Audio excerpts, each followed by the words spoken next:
Welcome to Closing Gap Podcast, The Truth About Wealth. I am your co-host, Mr. Eddie Richardson, here with our host and owner of Hamilton Wealth Advisors, Mr. Wilbur Hamilton. What's up, my brother? How you feeling today? Hey, blessed and highly favored. Amen. That's always great to hear. And you all are tuned in to another righteous and holy episode. And today we're going to dive into talking about the shutdown, talking about how things are going with the people. Because we are of the people. Yep. We are the people. We always want to stay in tune with what's going on in the community and understand that there's trouble in the world right now. Yes. So we're going to entitle this episode, Faith in the Famine. Faith in the Famine. Why is that? Well, there's a famine going on right now in the sense of government shutdown, changing in policies, and there are a lot of people out here, Wilbur, right now that are truly hurting financially. Absolutely. We've been talking at the beginning of the year. Our whole theme of this year is plan, right? If we just sum it up in one word, it's plan. Yes. All right, write the vision, make it plain. Get a budget, understand your finances, had a conversation with a financial advisor, had the conversations and relationships in a church with a congregation of people that believe in God and Jesus Christ. Have a plan for your life. And now we know that sometimes you can have a plan, but as we said in previous episodes, the famous words of Mike Tyson, until you get hit in the mouth. Absolutely. Well, a lot of people are getting hit in the mouth literally right now, because when I say literally, people are getting hit in the mouth because they can't even feed themselves. Yes. And that's troublesome. And what we want everybody to understand is that while we here at Closing the Gap Podcast, we feel your plight. We empathize with you all. We get the calls. Me as a pastor, barber, I've heard personal stories from persons that you received $0 on your check, struggling to feed family. And it's real out here right now, Will. And I'm sure you as a financial advisor have received, calls and conversations Absolutely. as well. Absolutely. I mean, there's a lot of people, question the future. Where do I go next? Mm-hmm. Where do we go from here? And, we always kind of, like to, pull the wool back, so to speak, and kind of look at the past, for a little foresight into what's going to happen in the future. And, I like to, think that as a, minister of money and minister of faith, we're able to kind of, go back to those foundational principles. We've talked about over and over again, build a house on a rock, build it on sand. And, when times are good, like the ant, build their storehouse. Yeah. Right. And right now, this is the time when I hope people have been building up their storehouse. Yeah. And for those of you who haven't, it's okay, because it's a learning lesson. Mm-hmm. The sun will shine again. We won't stay in this government shutdown forever. Yeah. Sooner or later, there will be an agreement. There will be, a meeting of the mind, so to speak. And, we will get through this. Mm-hmm. But the key to anything, like we talked about on the last show, is that what am I learning along this journey? Yes. And as I go through these storms, am I learning through the storm? So I grow. So when the storm comes again, because the storm will come again, because, this is not a new occurrence. Mm-hmm. We've had some form of a shutdown in every presidency. Yeah. It's just now this one is a lot more, seems as it may be a little bit more dragged out. Mm-hmm. The issues are hitting home a little bit harder, and I think it's because I was just the way we started the year, and people are already getting furloughed. People are already getting departments shut down, and different departments of the federal government being actually let go. So there was already trouble in the water. Yeah, the water was already a little bit, the wave was already a little bit high. Yeah, and now as this is just kind of compounding, what has happened in the past, and made it harder for people to see a way forward. And I think now, obviously, as we come this past first paycheck, that people are actually missing that first paycheck. There's been, the anticipation of it was coming. Mm-hmm. And there was the hope that, something was going to be resolved prior to. Well, now it's here. Mm-hmm. And, it's the inevitable. And, for me, it always goes back to that B word that we always like to dismiss and avoid. Mm-hmm. And we always kept talking about that budget. And people always said, Mr. Hamilton, man, why the first thing you talk about with me is my budget? You don't ask me about my investments. You don't ask me about, what my retirement outlook and plan is. You don't talk to me about what my goals and objectives are in my portfolio. I'm like, well, we need to address your budget first because we got to understand what we're going to have to put in the portfolio. If we don't address the budget and make sure that you got more staying in than what you got going out, that's going to be an issue and that's going to be a problem because that's what affects the times like right now. When, we weren't able to build up their storehouse, when we were overspending and we were, spending too much on DoorDash. And we were spending too much on excessive cable bills and going out and, having too much fun at classic weekend. How many of us were going out and you enjoying yourself a little bit too much? And, I'm guilty. I've been there. I don't enjoy the classic the way I used to in my younger days, but I remember a time when I was a young man and, hey, man, I had to go get that classic outfit. I had to get that classic outfit for the game because, the game was a show. They had to change outfits for the night. And, I had an outfit for, really the entire week because, there was something going on every night that you wanted to be a part of. And, did you really plan and prepare for that? Did you put that money aside and say, okay, well, even if I do this, how does it affect that? That's right. So we just have to, continue to take that personal accountability and use this as a learning lesson. But, we are here now. And, how do we move forward? It really is the biggest key. So, we definitely want to give them some nuggets and some gems, people who are in tough situations, because I know there's going to come with a lot of questions. There's going to be some, where do I turn? What do I do next? People going to know, okay, I'm looking at tapping into my TSP or tap into my 401k or, how far and what are the consequences, repercussions for doing those type of things. So we definitely want to cover all of that and really educate the people because we understand in life sometimes you got to do what you got to do. Having a roof over your head is more important than having retirement dollars in the bank. And that's just being real. That's just being factual. At the end of the day, your responsibility is to, shelter, food, and then clothe yourself and your family, the kids and whatnot. So understand that takes precedence over everything. I can't worry about tomorrow because I got to live today. So, but we want to make sure that, if you're in that predicament, we can try to give you some guidelines and understand the rules of engagement so you don't hurt yourself more than you need to. Because obviously we understand if you got to pull money out, there's going to be some penalties and different things that come with it. We want you to understand the ramifications of that so you understand how much you should and shouldn't take, when you should and shouldn't do it. How those things affect you from a holistic standpoint and how will they affect your future. But at the end of the day, we understand that we got to do what we got to do right now. And we hopefully use this as a learning lesson to hopefully not be in this situation again. Yeah. Definitely will. Because while we're facing things today, when we keep our faith in God, hope in God, we understand that there is a tomorrow. And so what we want everybody to understand is that, yes, we're coming to you today talking about the faith in the famine, realizing that the waters are troubled right now. The waters are choppy. But what we want you to understand is that trouble doesn't last always. And we don't know how long the trouble will last, but what we do know is that God will be with you in the trouble. And with us striving to be the ministers that we are, we want to let you all know that we are with you in the midst of this storm as well. And so we want to provide encouragement, provide hope, provide some guidance where we can in the podcast. But then not only here in the podcast, we also want you to give us a call. Contact Mr. Hamilton and talk about your financial situation.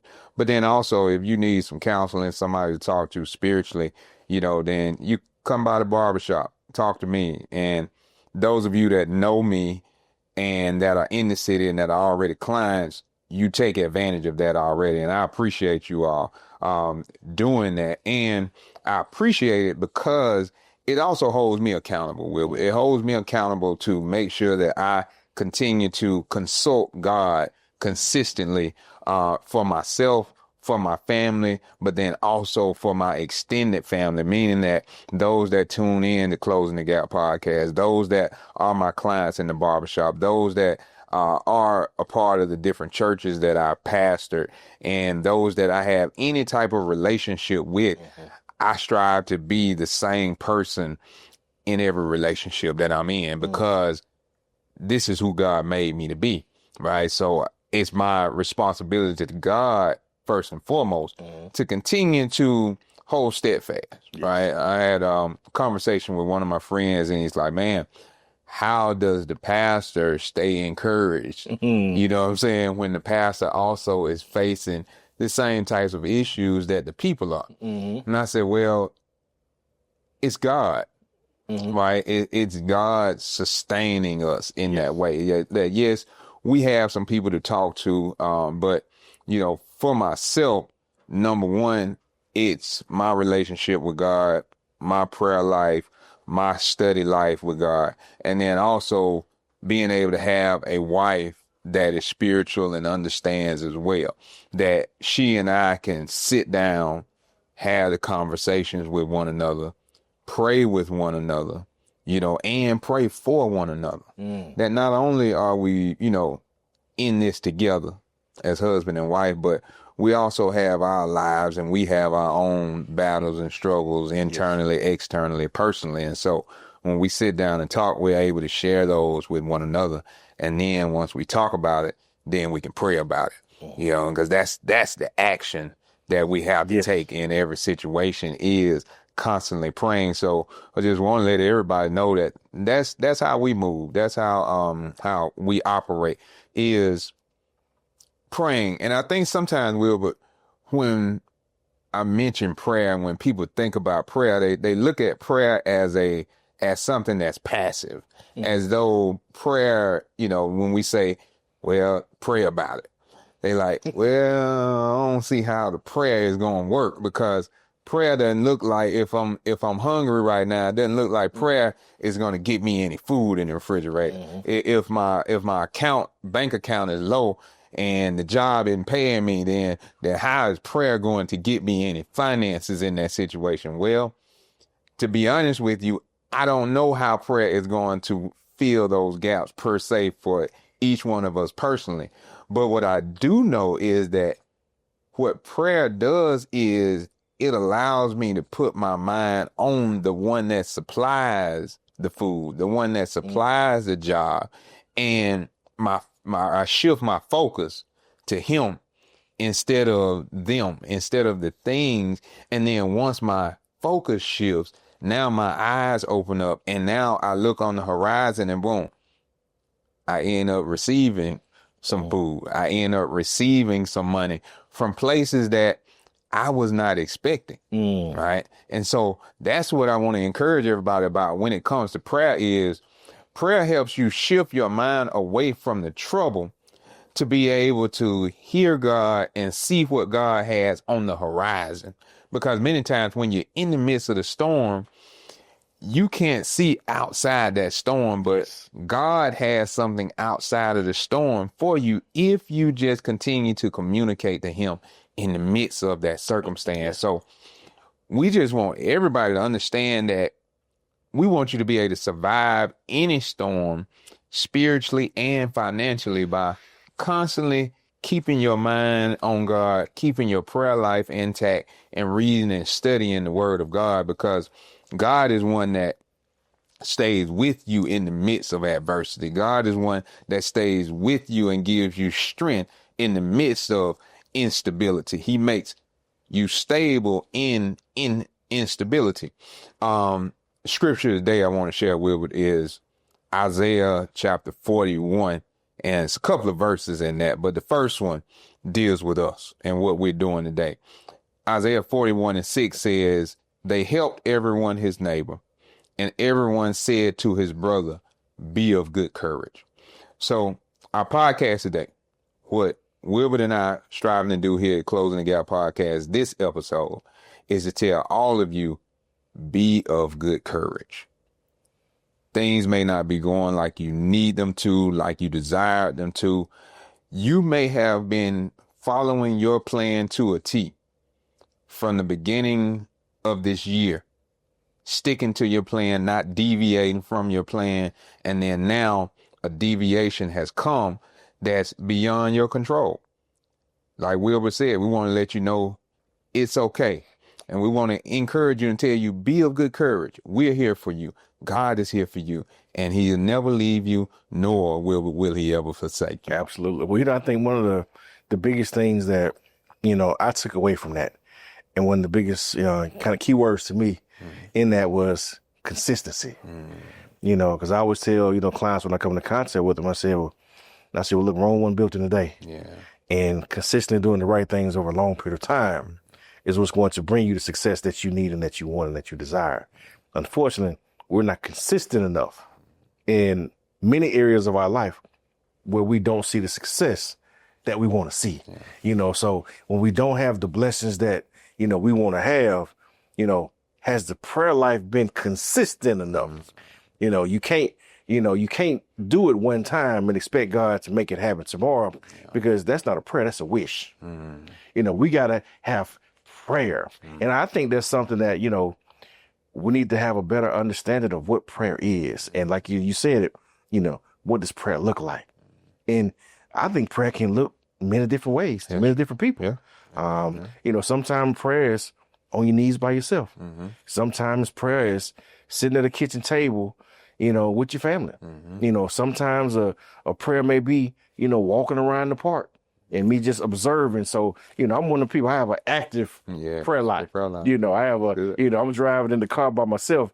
I pray more in the car by myself than I do at any other time, because traveling a lot with work, going to see people and help people, and I know you understand this being, a minister, obviously, and being a pastor, it's draining when you're always giving information, giving knowledge, giving resource to people, and people are pulling from you.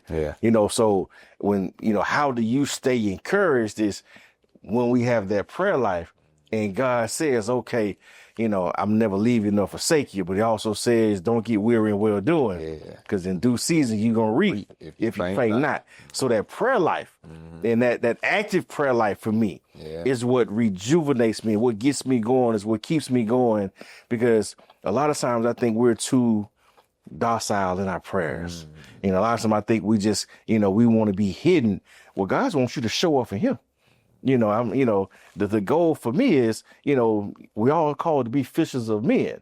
So if someone sees your prayer every now and then, or just sees how you move and they can just see God in you, I think that may help somebody else in that time of need and help inspire them to maybe, I need to be a little bit more active in my prayer life. And I think if we all prayed a little bit more, I think we would see a little bit more change happen. And that's the one thing that I feel like has been different, or has somewhat deteriorated from generation to generation. The Civil Rights Bill and all these things happened, and we came from, literally nothing to something and having an opportunity. Why? Great grandmama, great granddaddy, grandmama and granddaddy, they had a strong prayer life. Their prayer life was real, and yes, was it a necessity? Did they have anywhere else to turn? No. Right. They had nowhere else to turn but God, because they was getting hoses and dogs and everything else literally sicked on them. So they literally had to turn to God. But I think in that we've somewhat lost that, because we have reaped the benefits of their prayers. And I'm definitely a recipient and beneficiary of the prayers of parents and grandparents and those former generations praying for, the future generation to have a chance to be an entrepreneur, to be a business owner, to be a minister of money, a minister of faith. These were opportunities that those former generations didn't get. So we have to be thankful and grateful, even in our storms. Just say, you know what? Even if you work for the federal government, be thankful that you had a job, because grandmama and granddad didn't have a job. I remember, grandmama, cleaning houses for other people, getting paid, pennies on the dollar, but sacrificing and taking care and still feeding people that wasn't even a part of her home. People that didn't have her last name, kids that she didn't bear. But she still made a way out of no way and still was able to feed hers and then some. And, I think if we look back at those former generations and how, grandmama always had something to eat, and so we never went hungry. But it's amazing how now a lot of us, even when we have more than enough, we look in the refrigerator and, now I understand when parents look at me and say, well, mama ain't nothing to eat enough. and they open the refrigerator and they see some, like, oh, there's food in there. But we look at it, ain't nothing because it ain't what we want when we want. So we've been spoiled to a certain extent. And every now and then, God uses situations to humble us. Yeah. And right now, a lot of us are being humbled. But it's how do we take this situation and circumstance, learn from it, grow from it, not ignore it, but utilize it to become better people, to emphasize and grow in faith, and in prayer, so we can come out of this storm and see the sunshine another day. Yeah. And we'll be right back after this break.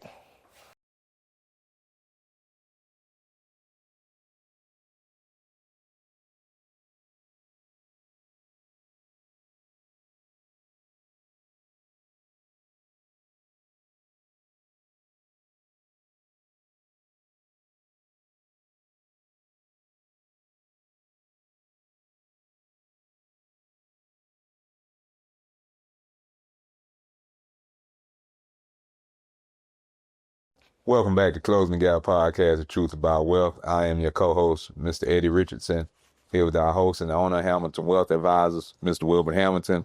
And we're in this episode, Faith in the Famine. And Wilbert, as you closing out, talking about the stories of how we relate with one another and take care of one another, I think you eloquently explained that Isaiah 41:6, where, hey, they helped everyone, his neighbor, and everyone said to his brother, be of good courage.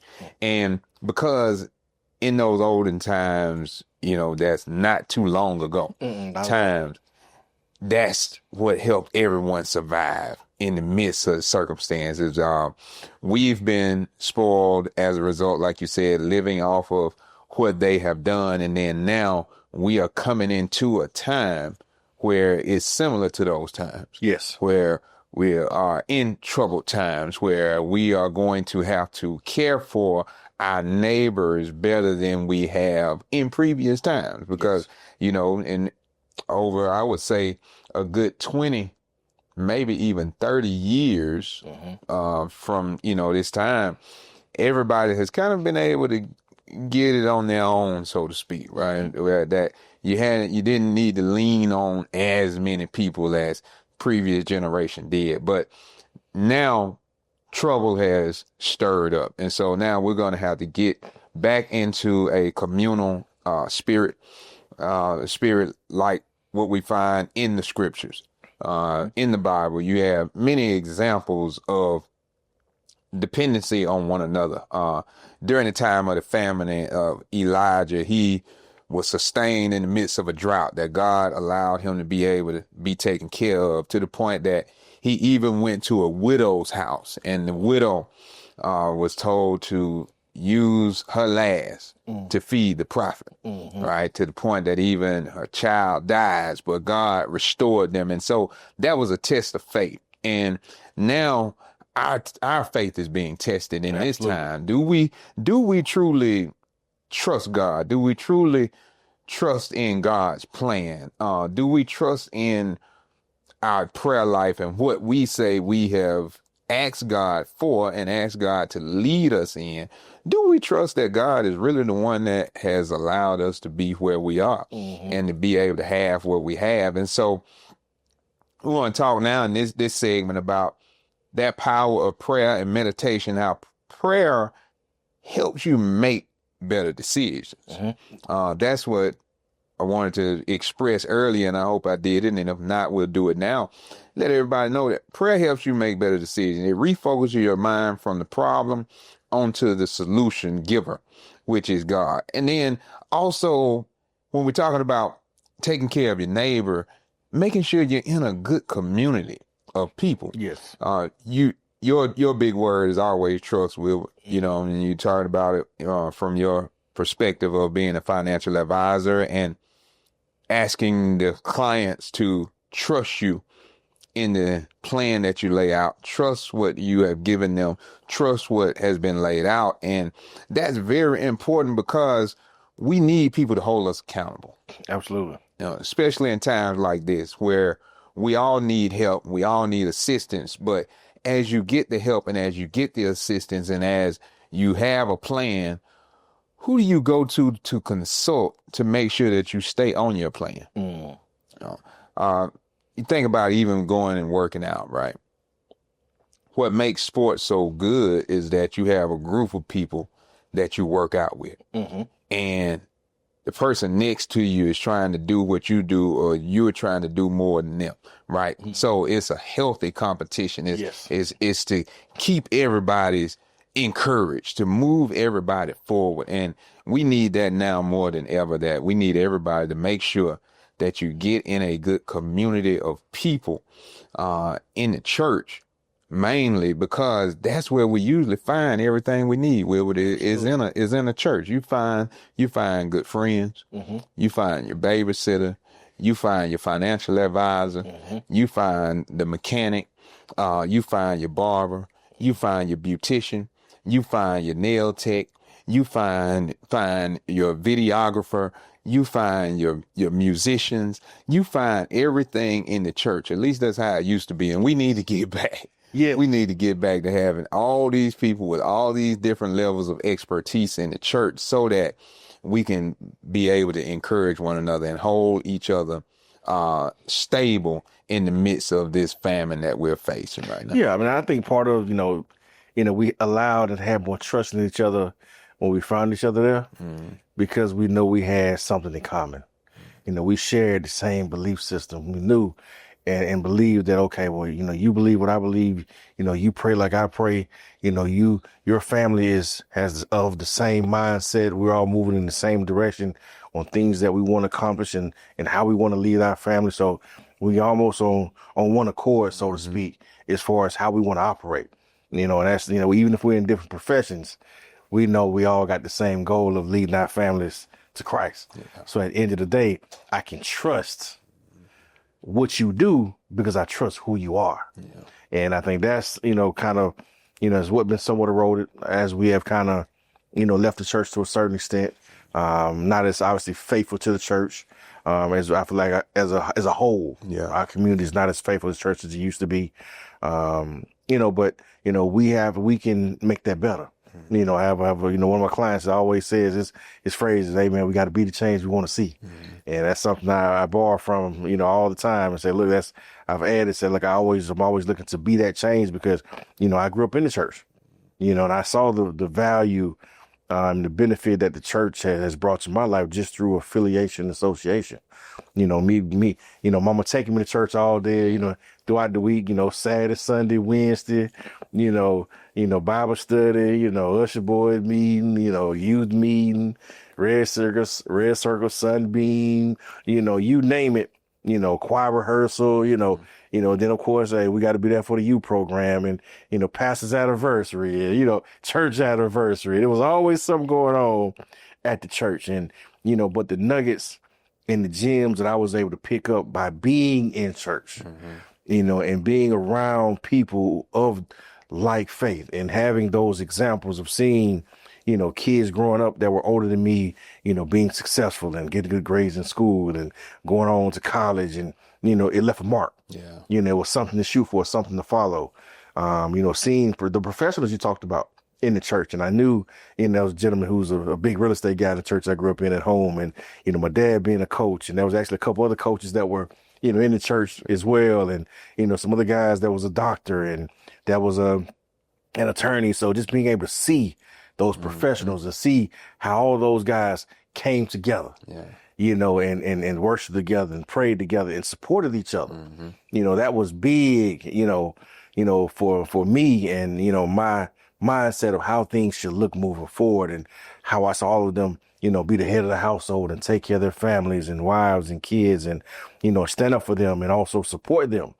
And, so that made an impact in me and how I wanted to move forward when I got to that point where I had a family and kids and wife and all those kind of things and, being the example that I want to be for them. So, that community, yes, it plays a huge part in the development, of our community. And I think that's obviously one of the big issues that we have is that we don't have the same community that we used to have. I saw somebody say we don't need neighborhoods, we need communities, because back in the day we had community centers, where in every neighborhood you had a gym, had a rec somewhere for kids to go and play and keep you stay out of trouble, and had a pool you could go to and swim, and they would teach you how to swim and all those different things and activities.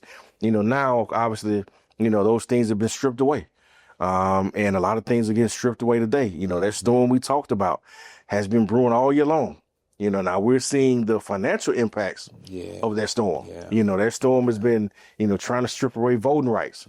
That storm has been stripping away. We got, not just people getting furloughed and people that were federal employees missing that first check because of the shutdown, but we got some SNAP benefits, some EBT cards that's finna get, not reloaded.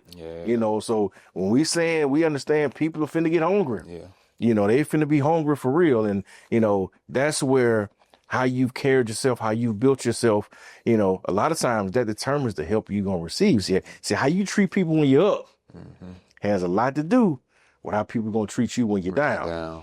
So we got to make sure that, we do a better job and we come to the aid of people and, and be a cheerful giver. And just because somebody wronged you, that don't mean you don't give to somebody else. Yeah, that's right. Those are things that we have to get out of, because a lot of times I think in our community, we become full of excuses, and I ain't giving to the church I don't know what the church doing with the money, or I don't know what's going on over here. Well, they doing this and they doing that. Well, what are you doing?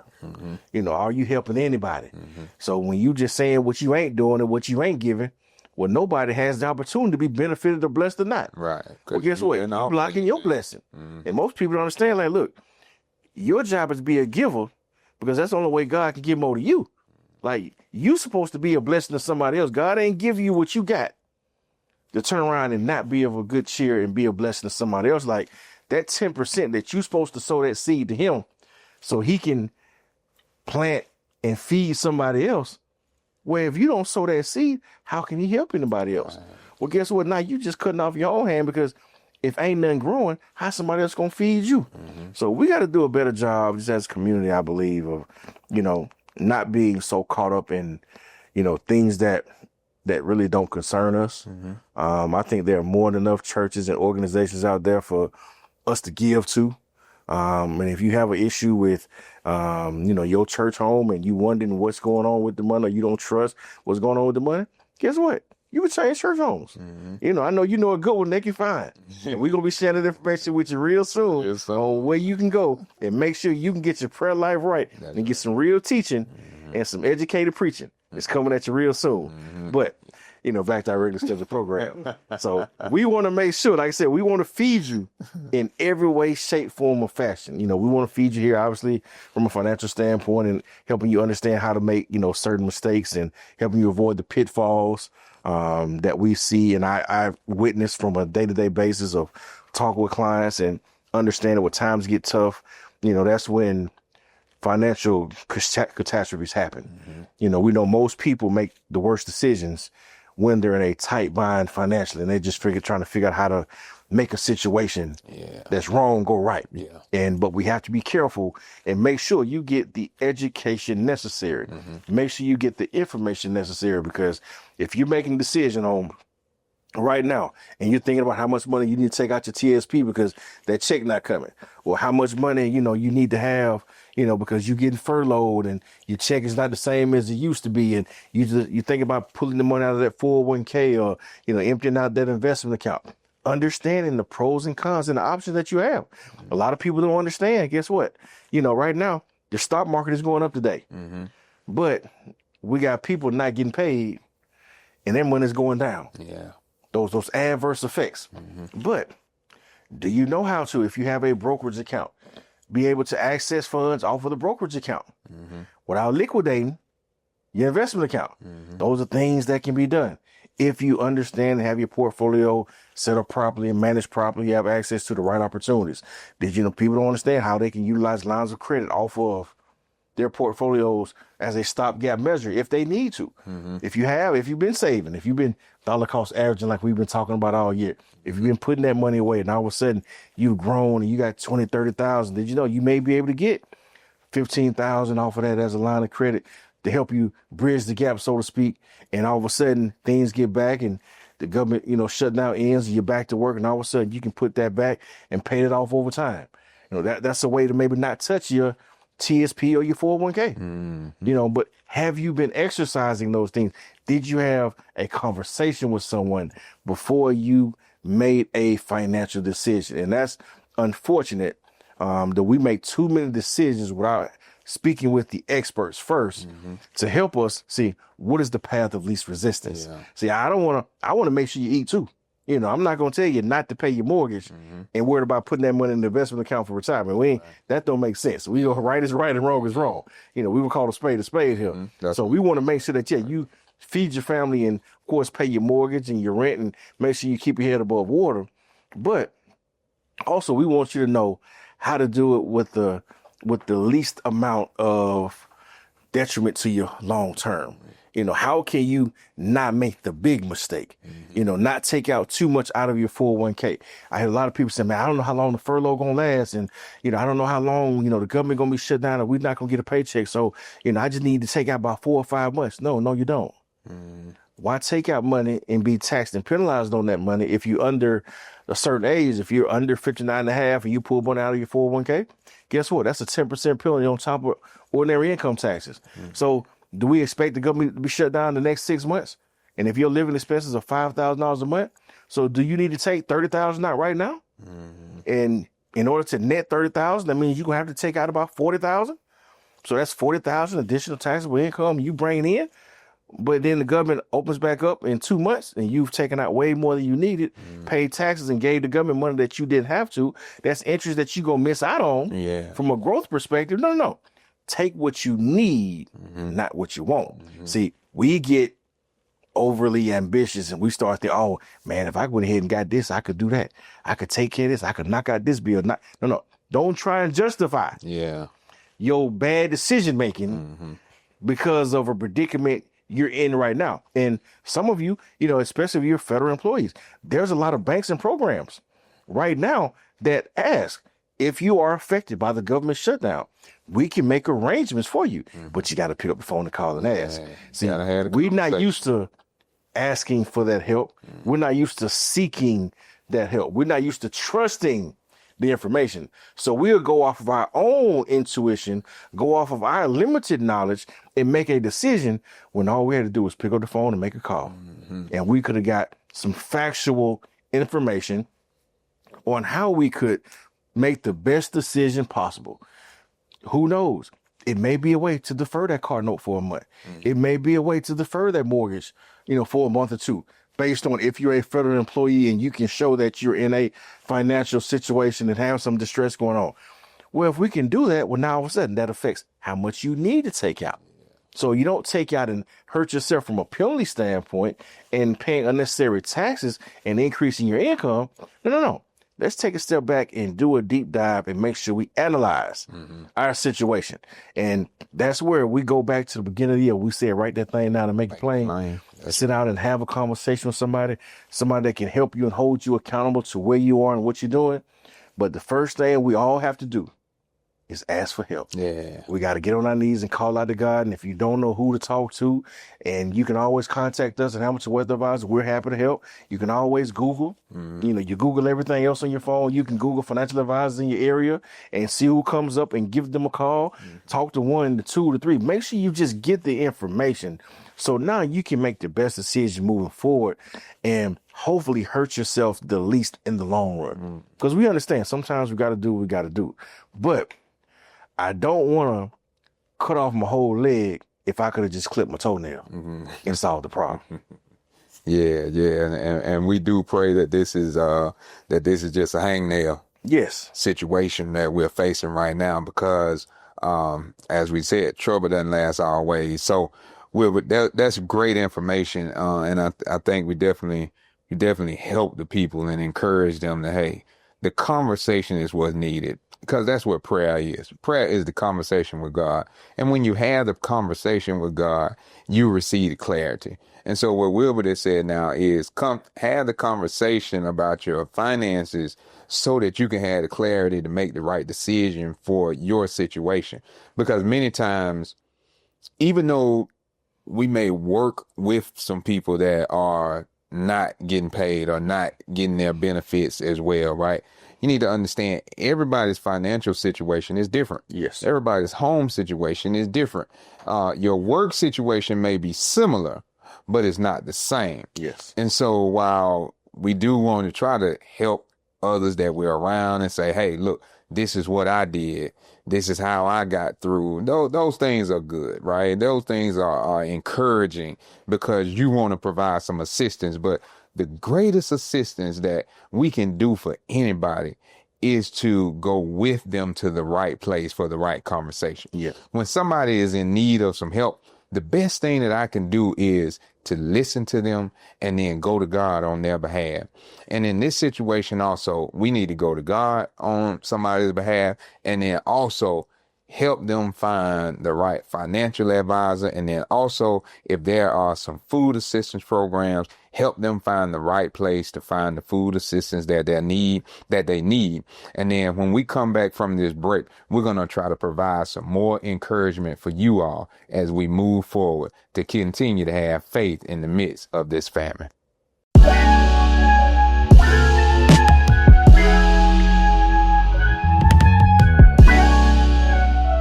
Welcome back to Closing the Gap Podcast, The Truth About Wealth. I'm your co-host, Mr. Eddie Richardson, here with our host and owner of Hamilton Wealth Advisors, Mr. Wilbert Hamilton. And we're continuing our conversation about faith in the famine. Wilbert, we've discussed many things right now, and definitely, as we always do, talking about finances and talking about faith and trying to make sure that people understand what this time is and that they don't lose hope, don't lose faith, continue to have the plan, continue to follow their plan. And even though some of us need to deviate from the earlier plan, that before you deviate from the earlier plan that you had to begin the year because of circumstances have changed, well, don't deviate without now making a revised plan. Yes. That's the key right now is that, okay, once things change around you, it does not say, okay, I'm just throwing away everything, throwing my hands in the air, and then now I have to make a shift. Yes, you do have to make a shift, but how you make the shift is important. Yes. Because, as we said earlier, trouble doesn't last always. This storm isn't going to last always. Famines are not forever. And that's what we want to try to encourage everybody to understand is that this trouble that you're facing is going to pass. This too shall pass. So you need to contact a financial advisor like Mr. Hamilton to have a conversation about the decisions that you are thinking about making. Don't have too much pride to say, you know what, because I'm not a current client of Hamilton Wealth Advisors, I don't want to reach out to them because I'm in trouble. And when I was doing well, I was not investing with them. No, still make the contact. That's why we're here on this podcast of Closing the Gap, because this is the opportunity to close that gap that has been between you and Hamilton Wealth Advisors. Whatever the case is that you did not allow Mr. Hamilton to be your financial advisor while things were going well, don't worry about that. It's okay. We don't hold that against you. We still love you. We still care about you. We still want you to succeed and have the success that God has planned for you in your life. So go to the website, get the phone number, make the phone call, set the appointment so that you can make a great decision for your future.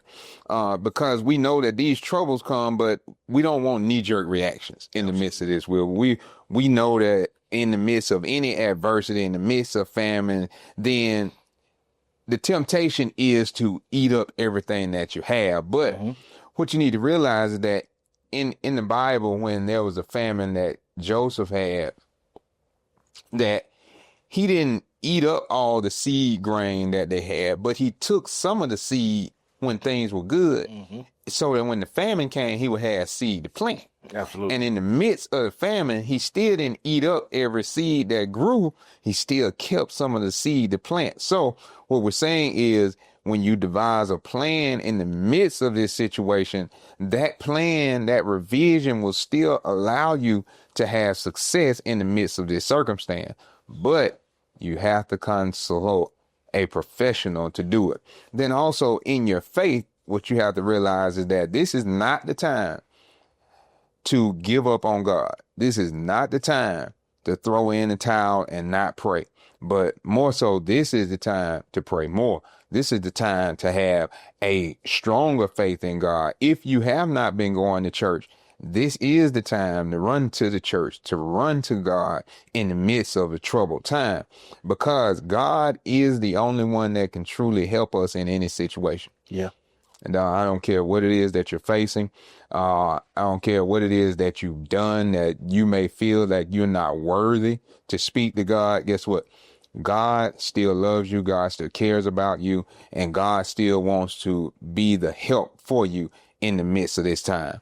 So another scripture I wanted to speak on in terms of that was Isaiah 41:10, that says, "Fear not, for I am with thee. Be not dismayed, for I am thy God. I will strengthen you. I will help you. I will uphold you with my right hand of righteousness." So what that scripture from Isaiah 41 verse 6, first of all, talks about neighbors helping neighbors and we continue to encourage one another. Then get to verse 10, God provides the encouragement and says that, look, while you all are encouraging one another, I want you all also to know that I am here to encourage you as well, that I am here to strengthen you. I am here to help you. I am here with you in the midst of your circumstance. So don't be dismayed. And that word dismayed means don't give up hope, right? Mm-hmm. Don't get lost in the storm, but realize that I'm here with you in it. So God is the miracle worker. Absolutely. But God is the one that God's miracles often come through working a plan. Yes. You know, and that's where we get lost sometimes, is that, okay, we want something quick. That, yeah, God will recover us, right? God is able to do that. Right? We'll never say that he's not. But what you have to realize is that God has a lot of help that is surrounding you right now. And all you have to do is plug in with it. We know what, a lot of times, we talk about, what we're doing and what we need to do. Mm-hmm. And, like I say, plugging into God and plugging into prayer and, but also you got to be plugged into people. Mm-hmm. So that's where that community comes in at, because God is not just going to fall out of the sky and hand your blessing over to you. He's going to use the people around you to bless you. He's going to use the people around you and the people that are even not around you, that you don't even know and not familiar with. He's going to use them to bless you and to help you. So you have to be open to the help, so you got to be, praying to him, but also open and communicating with people who can help you. And that's where sometimes I think a lot of times we end up blocking our own blessings, because if you don't ask for help, the Bible tells us we have not because we ask not. So once we ask for help and we're talking to God about that help, he's going to provide the people that you need to help you. Mm-hmm.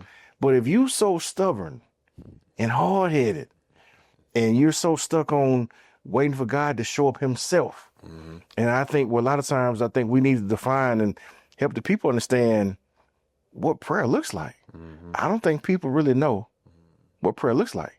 And I think we tend to think that prayer only happens, late at night in our room on our knees, and that's when we pray to God and that's when we talk to God. But, the Bible I read says, watch as well as pray. Mm-hmm. So right now's the time you need to be watching and praying. Yeah. So I pray more on my feet than I do on my knees. Pray without ceasing. I pray I'm all the time. I'm a firm believer in praying without ceasing. I will pray from here to Atlanta, the whole 2 hours and 30 minutes on the road, and me and the Lord are having a conversation. I'm praying to hear from my family. I'm praying to hear from my career and my future and goals and dreams and objectives. I'm making sure that my prayers are heard. And while I'm praying, I'm also moving, because we know the faith without works is dead. So, you praying to God, but you're not asking for help, Well, that doesn't show God any work is happening. Because if you just sitting there saying, Lord, bless me and help me, but you ain't picking up the phone and calling nobody to see what you can do to put yourself in position to be helped, then you're not going to receive what you want to receive. Then we want to sit around and be mad at God like God ain't coming through. No, God's sitting right next to you saying, baby, I'm waiting on you. You just ain't picked up the phone. I'm waiting on you to pick up the phone and make that call to how much the wealth advisor. I'm waiting on you to pick up the phone and make that call to that new church home that's waiting on you.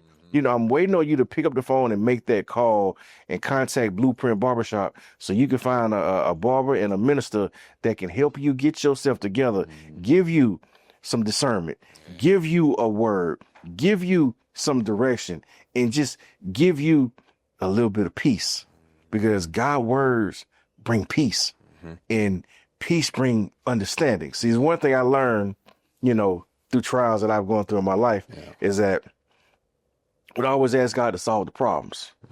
But I always, you know, me being a financial advisor, I'm real big on understanding things. Okay. Like, you know, why is this happening? What's going on, Will? How do I not put myself in this situation again? I want to, like, Lord, I want to fix this. I want to do this. And he said, look here, don't come ask me for understanding. He said, pray to me for peace, because peace will produce understanding in time. So a lot of times we get so caught up in, I want to understand why this is happening, why this is going on. He learned to tell us, look, your thoughts are not my thoughts. Your ways are not my ways. Don't try to understand how I'm going to do, when I'm going to do, where I'm going to do. That's not for you to figure out. It's for you to believe in me and trust in me.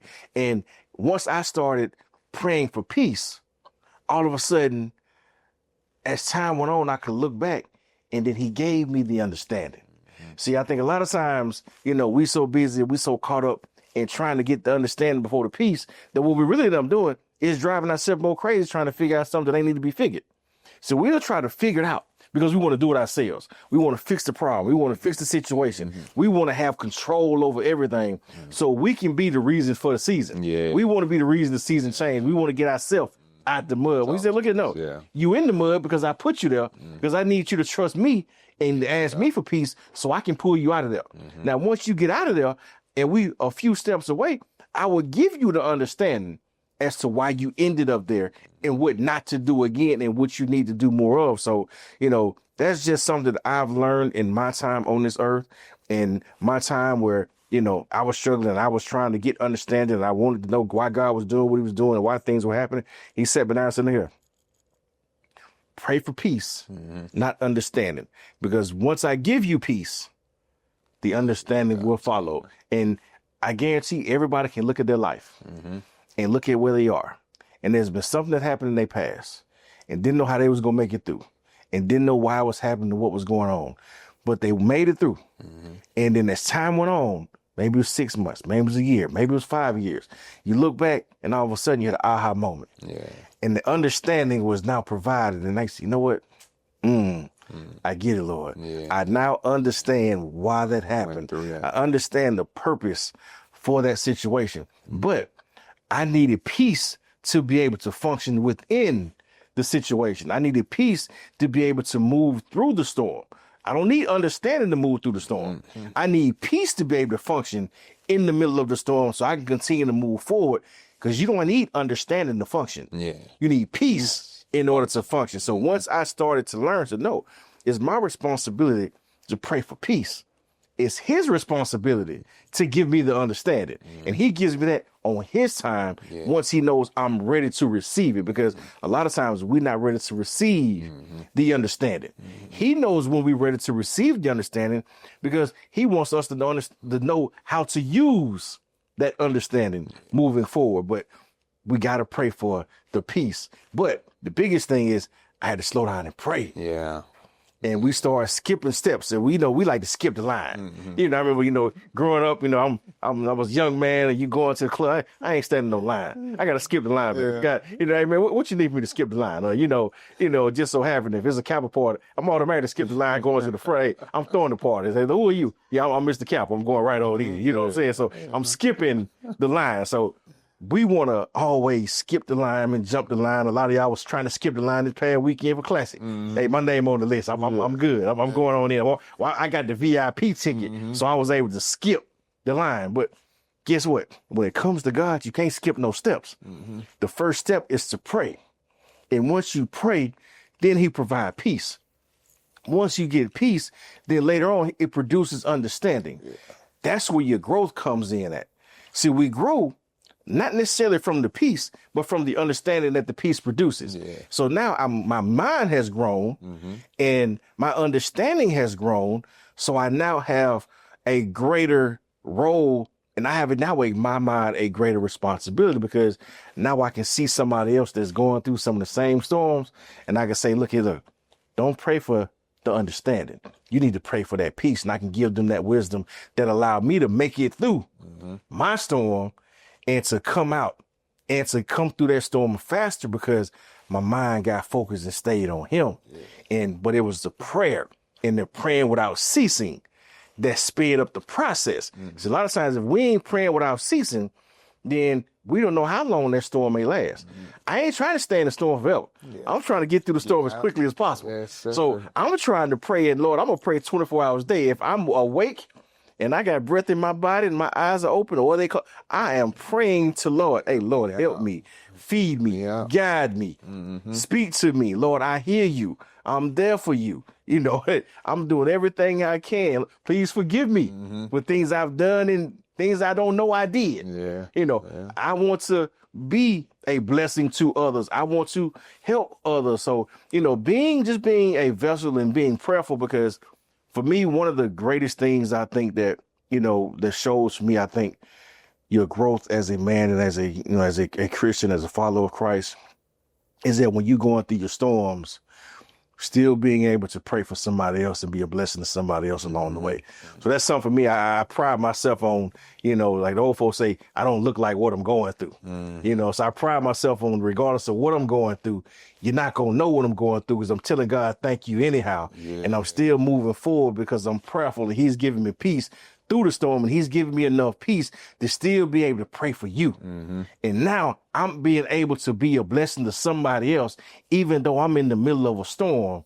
And now that's what the real blessing, where he can open up the windows of heaven and pour me out a blessing I ain't got room enough to receive. Yes, indeed. So our faith sustains us. It keeps us, holds us in the midst of the storm. But then also, as we have the faith that sustains, then we had a conversation with God, but then we need to have a conversation with you, and had that plan, had that budget, that even though we're in the midst of the storm, and our plan that we had earlier, you know, things that have gone on in the government caused that plan not to be functioning well. Well, now we got to revise. We need to talk to somebody, and we need to get a new financial plan, a revision, right? So that our financial preparation will protect us. Yes. In the midst of this storm. So God holds us, strengthens us, keeps us, but then our financial plan protects us and guides us, that we are able to walk through the storm, to be able to see the future, you know, what's going to happen. But then also, as we said, having a church, having a community, that community encourages us, restores us, right? It gives us the encouragement we need, because oftentimes we feel like we're going through things by ourselves. Yes. You know, but we need to see some other people. And when we see some other people, we realize, they say, oh, I went through something similar. And they're able to share the story, share the testimony. Yes. Of how they made it over. Yes. Right. And when they share that testimony, how they made it over, it gives us strength and encouragement to know that the same way they made it over, I serve the same God. Yes. That can help me make it over. And while their situation isn't exactly like mine, but the fact that they shared a way that God got them through what they went through gives me the encouragement that I can get through just like they got through. You know, I'm a Q, I'm not a Kappa. So same way Wilbur went to the party and got in, I will go to the party and get in as well, right? You know what I'm saying? Different fraternity, but still the same operation. Yes. You see what I'm saying? So that's what but that community keeps us and helps us to be around one another. And so we want to tell everybody too, as you're going through this situation, know that you don't have to go through it alone, and you're not going through it alone, right? Take the time call Mr. Hamilton to get your financial advice. Come by the barbershop or call the barbershop, and I can give you some faith advice, pray with you, pray for you, all of that, so that you can have the faith to sustain you through the challenge. But then also, other part about not staying by yourself in the midst of this famine is challenge yourself to be stretched. Challenge yourself to still go and serve somebody else, right, in the midst of this circumstance. Because a lot of times, part of our testimony in the church was that, hey, I don't look like what I've been through, but then also the story of there's somebody else that's going through something worse than I am. Yes. But the key in that is when I saw somebody going through what worse than I was that I helped them. Yes. And that gave me the faith to know that God is still with them, because God made me go help them. Yes. And that gives me the hope that God is going to send somebody to help me. And so we are your helpers. We are encouraging you. Continue to have faith in God in the midst of the famine, and don't lose hope no matter what it is that you do. And we'll see you on the next episode. And just remember, contact Hamilton Wealth Advisor if you got any questions or concerns about your finances. And make sure you check out the blueprint if you need a blueprint to life. That's it.